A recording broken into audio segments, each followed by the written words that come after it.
ಯಾಕ್ರಿ ಸುಮ್ಮನೆ ಬಿಡ್ತೀರಾ? ತುಮಕೂರು ಡಿ ಸಿ ಅವ್ರ ಬಗ್ಗೆ ನಾನಂತೂ ತುಂಬಾ ಚೆನ್ನಾಗಿ ಕೇಳಿದ್ದೀನಿ. ತುಂಬಾ ಒಳ್ಳೆಯವರು. ಆ್ಯಕ್ಚುಲಿ ಅವರು ಶುಭ ಕಲ್ಯಾಣ್ ಡಿ ಸಿ ಸಖತ್ ಒಳ್ಳೆಯವರು, ತುಂಬ ಚೆನ್ನಾಗಿ ಕೆಲಸ ಮಾಡ್ತಾರೆ ಅಂತ ಕೇಳಿ ಬಂದಿದೆ. Really great. ಅಂದರೆ ಆ ಡಿ ಸಿ ಅವರ ಸೈನನ್ನು ಕೂಡ ಫೋರ್ಜರಿ ಮಾಡ್ತಾರೆ. ಇಡೀ ಹೋಲ್ ಒಂದು ಫೈಲ್ ಏನಿದೆ, ಆ ಒಂದು ಜಮೀನಿಂದು 40 ಎಕರೆದು ಫುಲ್ ಫೋರ್ಜರಿ ಆಗಿದೆ. ಆದರೆ ಡಿ ಸಿ ಅವರೇ ನಿಮ್ಮ ಸೈನನ್ನು ಸಹ ಫೋರ್ಜರಿ ಮಾಡಿದರೆ ಖಂಡಿತವಾಗ್ಲೂ ಸುಮ್ಮನೆ ಬಿಡಬೇಡಿ. ಯಾವುದೋ MLA ಪುತ್ರ ಇನ್ಯಾರೋ ದೊಡ್ಡವರು ಅಂತೇಳಿ ಬಿಡಬೇಡಿ. ಇದೇ MLA ಪುತ್ರ KP ಪವನ್ ಅವ್ರನ್ನ FIR ಮಾಡಿ, ಅವ್ರ ಜೊತೆ 5 ಅಧಿಕಾರಿಗಳಿದ್ದಾರೆ, ಅವ್ರ ಮೇಲೆ FIR ಮಾಡಿ ಅರೆಸ್ಟ್ ಮಾಡಿಸಿ. ಇಂಥವ್ರು ಯಾಕಿರ್ಬೇಕು?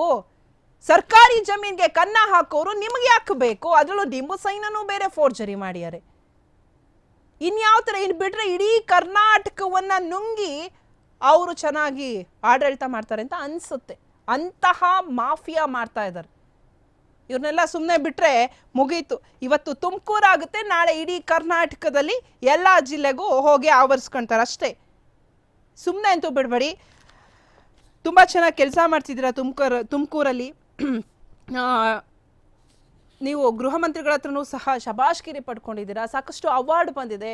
ಜನ ನಿಮ್ಮ ಬಗ್ಗೆ ಮಾತಾಡ್ತಾ ಇದ್ದಾರೆ, ನಮ್ಮ ಡಿ ಸಿ ತುಮಕೂರಲ್ಲಿ ನಮ್ಮ ಡಿ ಸಿ ತುಂಬ ಚೆನ್ನಾಗಿ ಕೆಲಸ ಮಾಡ್ತಾರೆ ಅಂತ. ಸೊ ಇದನ್ನು, ಈ ಜನರ ವಿಶ್ವಾಸವನ್ನು ಇನ್ನಷ್ಟು ಹೆಚ್ಚಿಸಿ, ನಿಮ್ಮ ಬಗ್ಗೆ ಜನರಿಗೆ ಇನ್ನಷ್ಟು ಗೌರವ ಬರುತ್ತೆ. ಸೊ ಫಸ್ಟು ಅದು ಒಳಗಾಕ್ರಿ. ಇವ್ರು ಯಾರ್ರೀ? ಇವರು MLA ಪುತ್ರ